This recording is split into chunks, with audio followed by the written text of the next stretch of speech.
in the cold stretch of space, where stars burn quietly and time moves slowly. There was one rule that every species knew. Do not go to Earth. Do not land. Do not scan.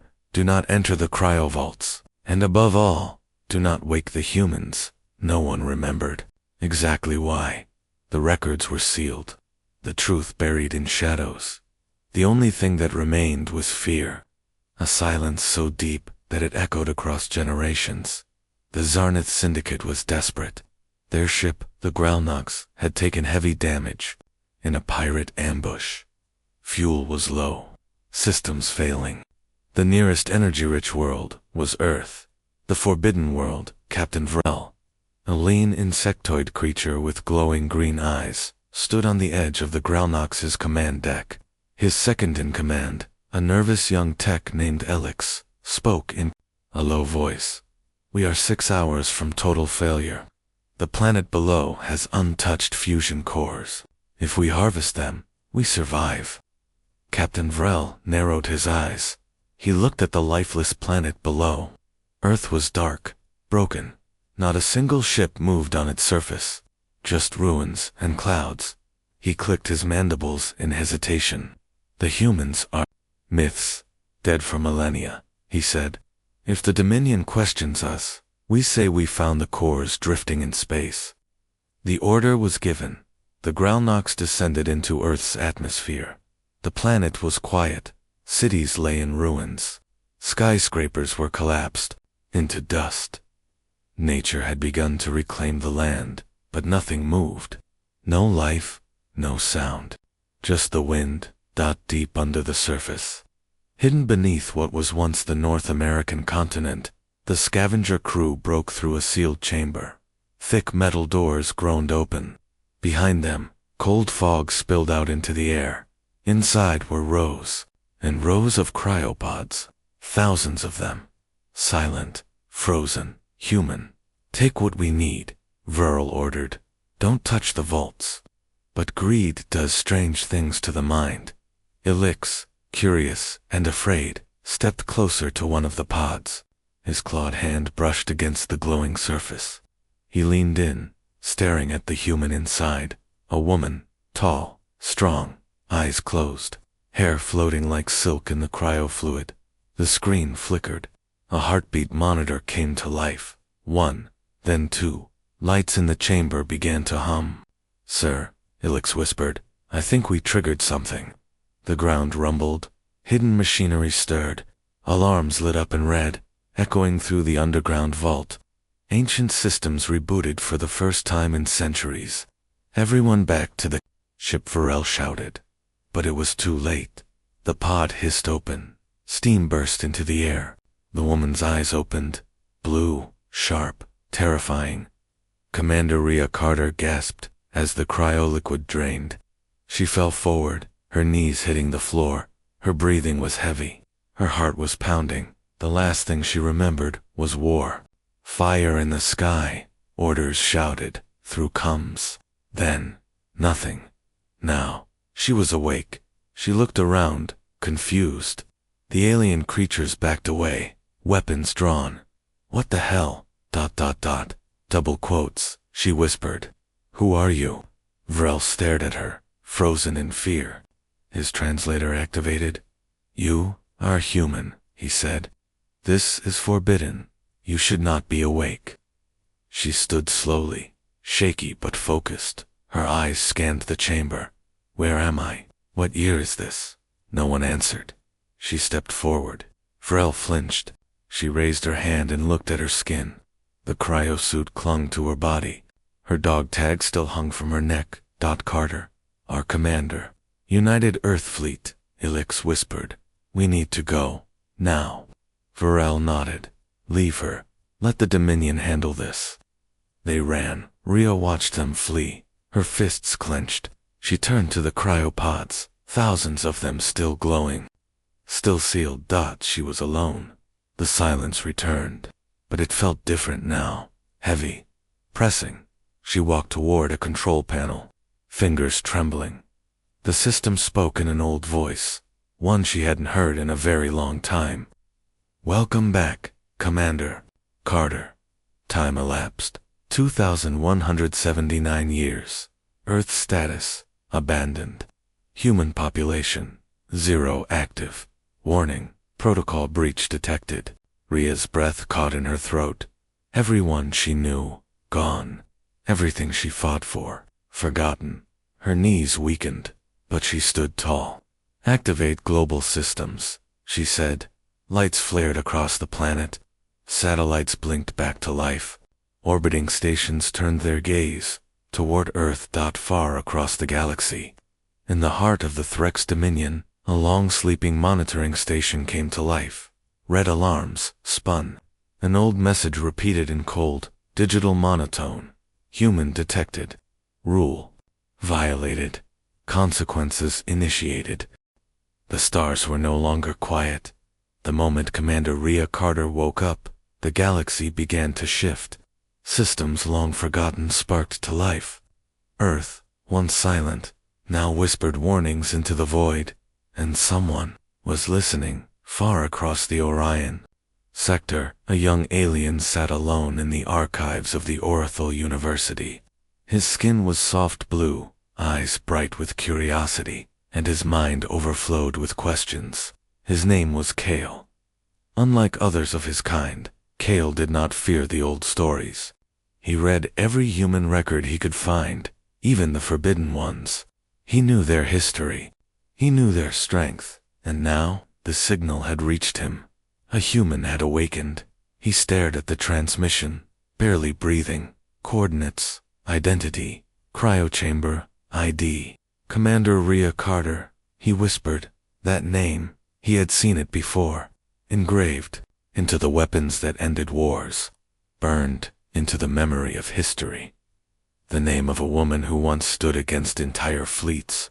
A leader, a soldier, a symbol. But why had she woken up now? Kale leaned closer to the screen, his heart pounding. He had to see her. He had to know her. Not just the stories. Not just the fear. The person. He packed his research, hacked the civilian transport, and plotted a course to Earth. His family would call him foolish. His teachers would call him mad. But something inside him told him the truth. This human was not the end. She was the beginning. Back on Earth, Rhea wandered through the ruins of her world.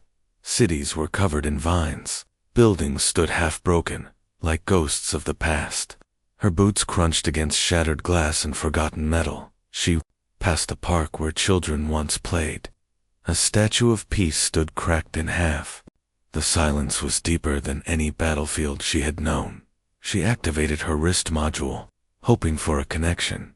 Accessing vault logs, the AI replied. Data corrupted. Attempting recovery. Give me anything, she said. A few files blinked onto her display. The last message from the United Earth Council. Rhea played it. A hologram of an old man flickered to life. His voice was broken, tired. If you're hearing this, then you woke up. That means something went wrong. We placed humanity in cryo to survive, to outlast the war. But we were hunted. We were betrayed. We had no choice but to go dark. If even one human wakes up. Then the shield failed. The message cut out. She stood frozen, betrayed. By who? Before she could ask more, her AI pinged. One emergency protocol is still active. Would you like to engage? She hesitated, then nodded. A deep hum filled the air. Somewhere far below, ancient gears turned, and then, a voice. Not digital, not artificial, soft, warm. Commander Carter, it said. You're not alone. She turned fast, weapon drawn, but no one was there. The voice came from her wrist module. Identify, she ordered. I am Aura, it replied. Your mission AI. You were chosen to lead Project Lucid. I don't remember Project Lucid, Rhea whispered. You will. 2 days later, Kale's transport reached Earth's orbit. The moment he stepped onto the surface, he felt the weight of it, the silence, the history, the fear, but also something else, hope. He searched the ruins carefully, using the signal to guide him. He finally found her near a crumbled museum. She stood alone in front of a massive stone wall, covered in names, soldiers, scientists, engineers. Rhea's hand was pressed against one of the names, her own. Cale stepped forward slowly. "You're her," he said softly. She turned, eyes narrowing. "Who are you?" Cale didn't raise a weapon. He didn't speak in fear. "I'm Cale. I study your kind. I came to find the truth, not the myths." She lowered her weapon slightly. "Why?" He smiled, just a little. "Because your name saved my world. Your fleet once stopped a planet from being destroyed. My people survived because of you." Rhea's eyes softened. "That, I don't remember." "You will," he said. "I can help." There was silence between them, not fear, not danger, just the beginning of something new, far above, across the stars. The Dominion Council gathered, and Elder Threx Commander hissed as the report reached him. "She is awake," he said. "The human commander. The Butcher of Orion." Another council member growled. "Shall we deploy our fleets?" The elder shook his head. "No, not yet. Watch them. Let the others see. Let them remember what happens when the humans rise again." Across the galaxy, silence was no longer safety. The moment Rhea Carter opened her eyes, the old legends returned to life. Whispers spread through space like fire through dry grass. They called her many names: the Butcher of Orion, the Savior of Arctis, the Sleeping God. But Rhea didn't feel like a god. She felt lost. She sat alone in the ruins of a command center. Screens flickered around her, glowing with old light. Cale sat nearby, carefully reactivating panels and scanning through ancient human records. He watched her when she didn't notice. There was power in her silence. There was grief in her stillness. He had met many powerful beings in his studies, scientists, generals, rulers, but none of them felt like this. None of them made the air feel heavier just by breathing. Rhea stared at a screen showing the Earth, slowly turning. The once blue planet was scarred, cracked, faded. Her reflection stared back at her from the glass. Strong, but tired. Sharp, but unsure.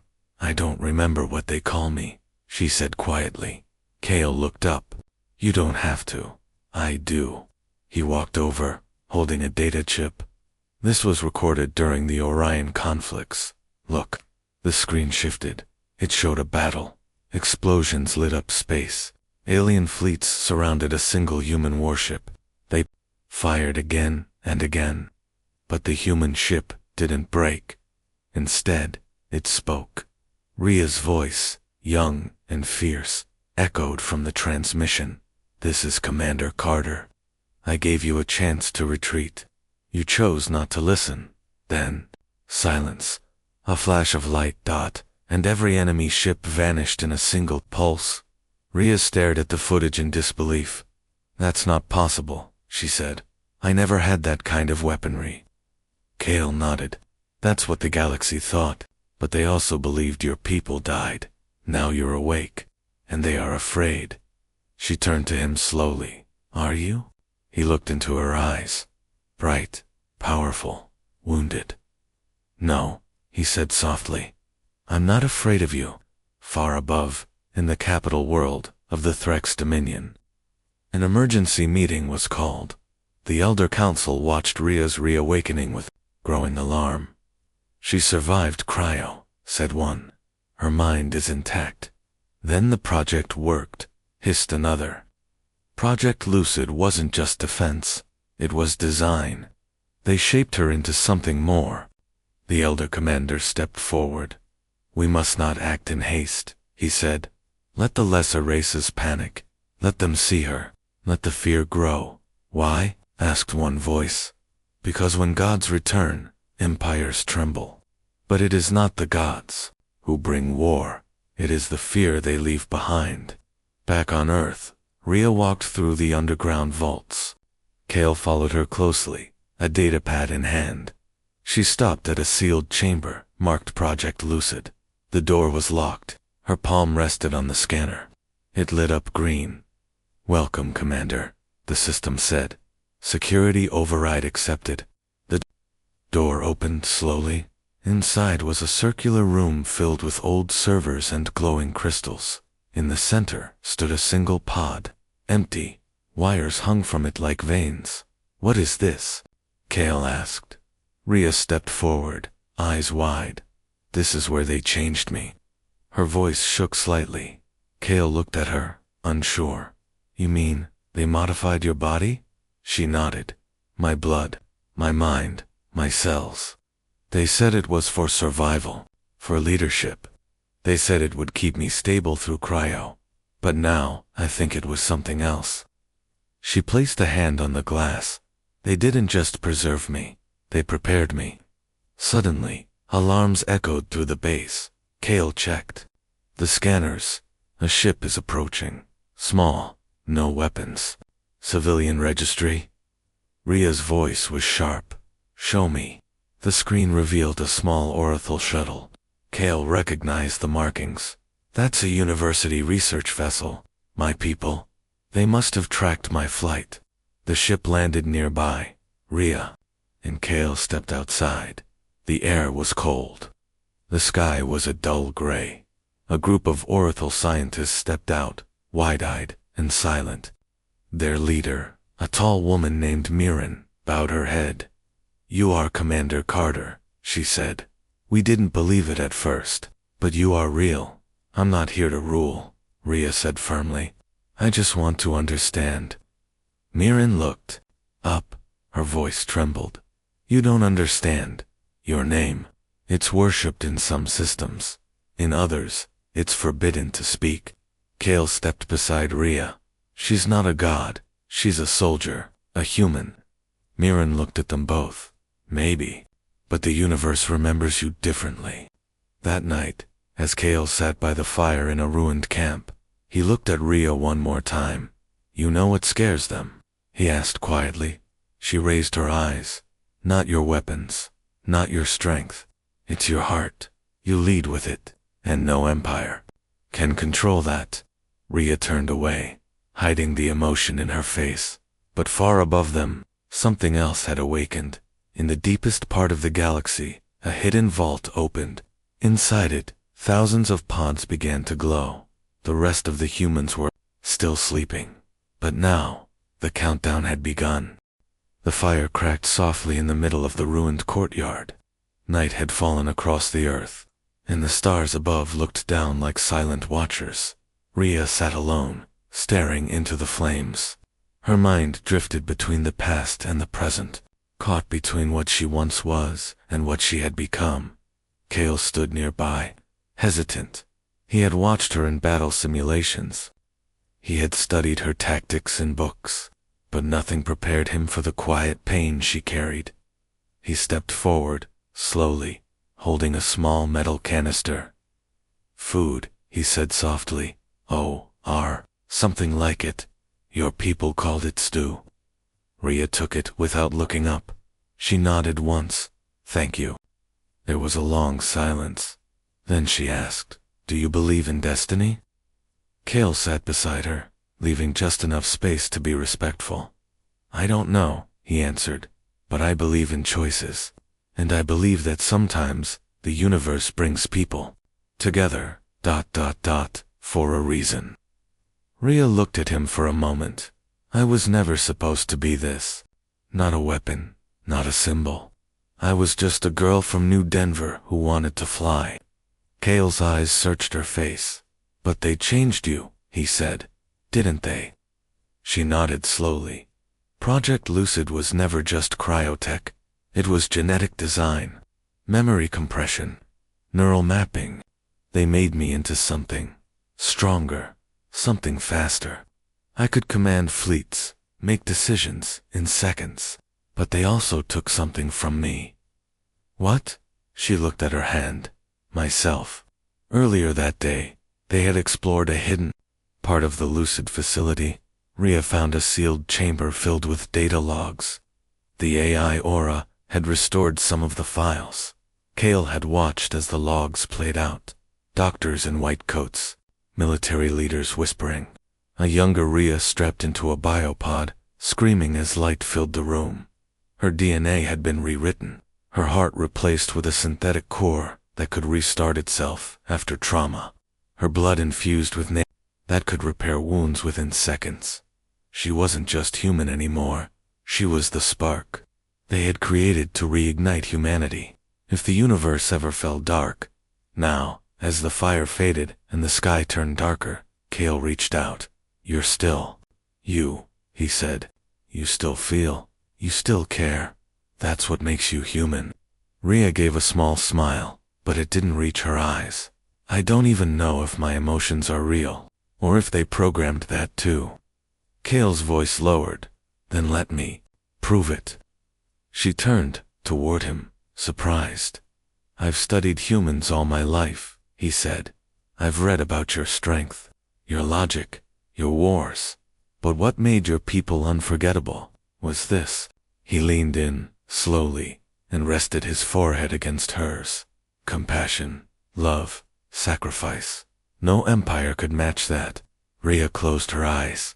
For a moment, she allowed herself to feel something more than duty, more than fear, warmth, peace. But peace never lasted long. Suddenly, the AI's voice echoed through her comm unit. "Warning, perimeter breach detected. Unauthorized vessel approaching." They stood up quickly. Kale checked the scanner. "It's human," he whispered. Rhea's eyes widened. "What?" The ship landed hard nearby, kicking up dust and wind. A man stepped out. Tall, strong, his uniform still bore the old Earthfleet insignia. Rhea's heart skipped. Elias Morrow. The name hit her like a memory she had locked away. He was her second in command, her closest friend, her lover, and he was supposed to be dead. They stood in silence, staring at each other. "You're alive," she whispered. Elias nodded, eyes cold. "So are you." But something was wrong. His gaze held no warmth. His voice lacked the soul. "She remembered what happened to you?" she asked. "I woke up 2 years ago. Another vault. Different sector. I've been watching. Waiting. For what?" "For you," he said. Kale stepped between them, sensing the tension. Elias glanced at him with no emotion. "Who's this?" "A friend," Rhea said. Elias didn't smile. "I see." Inside the base, Elias explained what he had discovered. The human race had been scattered in dozens of vaults. Some had failed, some had survived, and some, like him, had awakened too early. "I tried to contact the others," he said, "but the Dominion blocked transmissions. They fear us. So now, we must act." Rhea looked at him carefully. "Act how?" He leaned forward. "We rebuild. We strike first. Show the galaxy that the age of humanity has returned." Kale frowned. "That's not peace. That's fear." Elias ignored him. "We were created to protect. Now we must conquer, or be hunted again." Rhea looked between them. Elias, her past. Kale, her present, and a future, still unclear. That night, while the others slept, Rhea stood under the stars. Her AI spoke. "Elias has a signal beacon. He activated it. A human fleet is on the way." Rhea breath caught. Thousands of her kind were about to wake up, and she had to decide what kind of humanity would rise with them. The sky above Earth burned gold as morning light broke across the forgotten world. But peace did not return with the sunrise. Commander Rhea Carter stood alone on the highest rooftop of the ruined city. Her eyes were fixed on the distant horizon, where storm clouds gathered and silence felt like a warning. Behind her, Kale approached quietly. He held 2 metal cups. One he offered to her. "Hydration formula," he said with a gentle smile. "Still better than anything my people drink." Rhea took it with a small nod, but her mind was elsewhere. "Did you feel it?" she asked. "The shift in the air." Kale nodded slowly. "Yes, the humans are coming." Elias had triggered a deep space beacon hidden in his ship. One only humans could decode. Across the stars, something answered. In long-lost corners of the galaxy, ancient human vaults blinked back to life. Cryopods hissed open, eyes opened, hands reached out into the cold. Soldiers, pilots, engineers, survivors, thousands. They had slept for 2,000 years. Now they were waking up. Back on Earth, the transmission center glowed with new power. Kale and Rhea watched as ship after ship came online. Names filled the screen. UES Sentinel, UES Horizon, UES Tempest, fleets that were once just whispers and old stories, now real again. Kale stepped closer to the screen. They're responding to your ID. You're still listed as High Commander. Rhea's hands tightened into fists. I didn't ask for this. Elias entered the chamber, his voice calm and cold. But you were built for this. She turned to him. I was built to survive, not to rule. Elias didn't flinch. The galaxy is watching. We cannot return as victims. We return as power, as order. The universe needs to remember why they feared us. Later that night, the humans who had arrived gathered in the open space once used as a training field. Rows of them stood in old uniforms. Some were young, some bore scars. All looked at Rhea like she was more than a person. She was a symbol. She walked between them, heart heavy, memories flooding back. Each face reminded her of a battle, a sacrifice, a promise. Kale stood at the edge of the field, watching her. And as he looked at her from a distance, he felt something break inside. She was slipping away, back into the role the galaxy had written for her, and he feared she would never come back. After the ceremony, Rhea found Kale in the old observatory. He sat alone, looking at Earth's broken moon through a cracked lens. She sat beside him, silent for a moment. They follow me like I'm something holy, she said, but I don't feel holy. I feel hollow. Kale didn't answer at first. Then, gently, he said, because you have a heart. That's what makes you different. She looked at him, but before she could speak, he asked the question he'd been holding inside. Do you still care about me? Or was that part of you left behind with the others? Her eyes widened, caught off guard. I don't know what this is, she said. I've lost everything. I don't know who I am without the uniform, the mission. Kale stood. You're not just a commander. You're not just a story. You're the first person who made me believe in humanity. He started to walk away, voice shaking. And now you're becoming the thing they fear again. The next day, Elias gathered the human officers. He revealed a location deep in Dominion space, where a secret weapon had been hidden long ago. One capable of wiping out entire fleets. Project Vortex. Once we have it, he said, no one will ever challenge us again. Rhea listened in silence. Her heart was at war with itself. Elias was right. The galaxy feared strength, but Kale was right too. If humans rose through fear, they would become the very thing they once fought against. That night, Rhea stood in the cryo chamber alone. She placed her hand on a pod, watching the frost slowly fade from a sleeping soldier's face. Her reflection stared back at her through the glass, and she whispered to herself, "Is this what we were meant to be?" Suddenly, Aura's voice spoke in her ear. "Commander, Dominion fleets have mobilized. They are preparing for war." Rhea closed her eyes. Her people were awake, the galaxy was watching, and the next move was hers. The stars above Earth no longer shimmered with peace. They pulsed with warning. All across the galaxy, empires prepared for war. Some fled their systems in fear. Others gathered fleets and sharpened weapons. And in the center of it all was her, Commander Rhea Carter. She stood in the center of the command bridge aboard the UES Horizon, the largest surviving human dreadnought. It had been 2,000 years, but the systems still obeyed her voice. Her presence still commanded respect. And now, thousands of human lives were waiting for her to make a decision. Beside her, Elias Moros studied the star maps. Calm, precise, ruthless. We strike first, he said. We take back control before they dare challenge us again. Rhea stayed quiet. Her eyes drifted toward the viewing window, where Earth slowly turned below them. She wasn't looking at the planet. She was thinking of someone still on it. Kale. He hadn't followed her into the fleet. He hadn't begged her to stay. He had simply said one thing before walking away. If the galaxy must burn to make you feel safe, then you've already lost yourself. Those words haunted her more than the war ever had. Inside the council chamber aboard the Horizon, the human captains argued. Some wanted peace, some demanded revenge, and Elias remained unmoved. Do you want to hide forever? He said coldly. They tried to erase us. They watched as our cities crumbled. And now, when we finally wake, they dare to tremble. Let them. Rhea finally spoke. Her voice was calm, but sharp as steel. And what happens after we win? When we rule through fear? When our name means fire instead of hope? The room went quiet.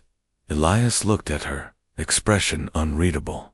You're starting to sound like one of them. No, she said. I'm remembering what we were supposed to be later. She stood alone in her quarters. She picked up the old scratched dog tag from her table.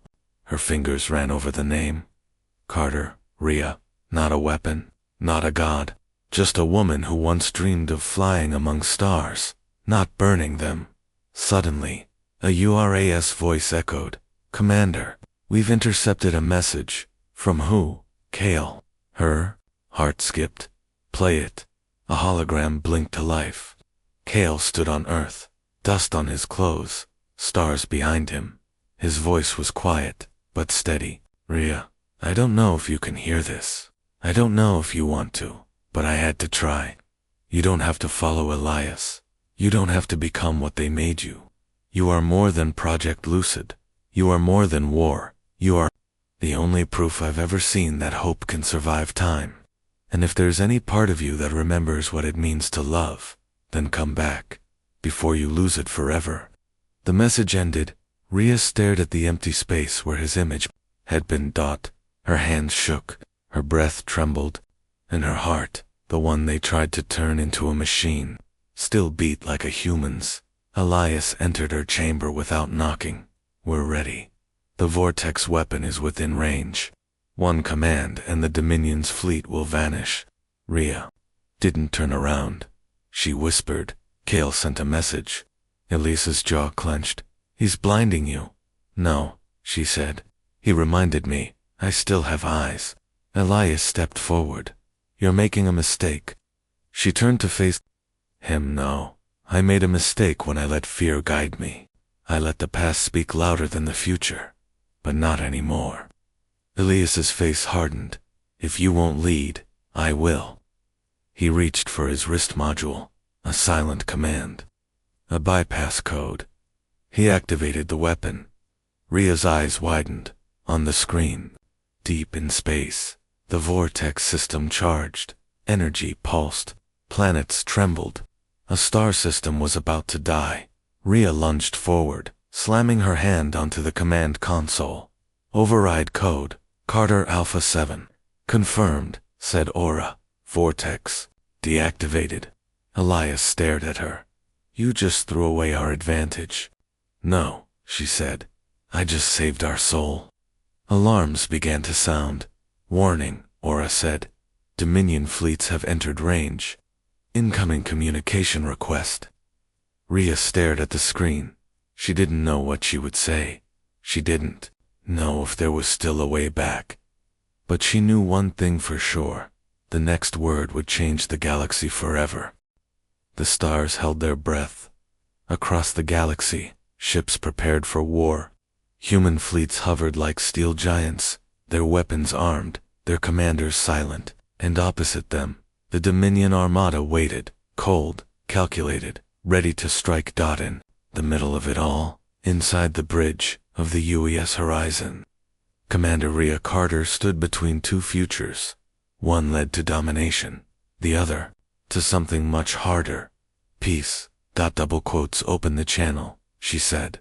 The Dominion's image flickered onto the screen. A high-ranking Threx stood tall, eyes glowing with ancient pride. You dare contact us, he growled. You awaken your kind. You activate forbidden tech. You threaten the balance we built. Rhea didn't raise her voice. I didn't wake up to destroy you. I woke up to remember who we were, who we still are. The Threx commander laughed. You are war. You are fire. Rhea shook her head. No, that's what you feared. But we are more than our weapons. We are memory. We are will. We are heart. Behind her, Elias Morrow watched with a clenched jaw. He stepped forward, voice sharp. We have the power to wipe them out. Just say the word. Rhea turned to him. I won't give that word. I won't start another cycle of fear. He stepped closer. They tried to erase us, and we survived, she said. But survival isn't enough anymore. We must be better. Alarms echoed through the ship. Dominion fighters moved into formation. One wrong signal, and the war would begin. Kale's voice came through the comms from the surface of Earth. Rhea, whatever happens, remember one thing. You're not alone anymore. Her breath caught in that moment. Her heart remembered. Not war, not orders, but love. The way Kale looked at her without fear. The way he believed in her, even when she doubted herself. She wasn't made to destroy. She was made to lead. Stand down, Rhea said to the fleet. All ships, hold formation. Do not fire. A silence spread across the human command channels. Captains whispered. Officers hesitated. Then one by one. Standing down. Commander, orders received. We follow you. Elias stared at her. His voice was quiet. You're choosing weakness. No, she said. I'm choosing strength. She stepped toward him. You are my past. Kale is my present. But this, she gestured to the stars. This is the future I want to build. He looked at her for a long time. Then, without a word, Elias turned and walked away, alone, on the Dominion ship. The Threx commander watched the human fleet power down their weapons. No aggression, he asked. No preemptive strike. Rhea nodded. I offer peace. Not because I am afraid, but because I am free. The Threx was silent for a long time. Then he said one word. Understood, and ended the transmission. Back on Earth, Rhea returned to the ruins, where Kale waited. The sun was rising over the broken buildings. Light spilled across the old metal and shattered stone. Kale stood up as she approached. So, we're not all dead. She smiled for the first time in days. No, not today. He looked at her, eyes searching. What happens now? She reached out, took his hand. We rebuild. We remember, and we love. He stepped closer. She didn't let go of his hand. Yes, we. Far across the stars, in the heart of the galaxy, a signal was sent. A single message echoed across all frequencies. Humans have returned, not as gods, not as monsters, but as guardians, with hearts that remember. The galaxy would never be the same, but maybe, just maybe, it could be something better.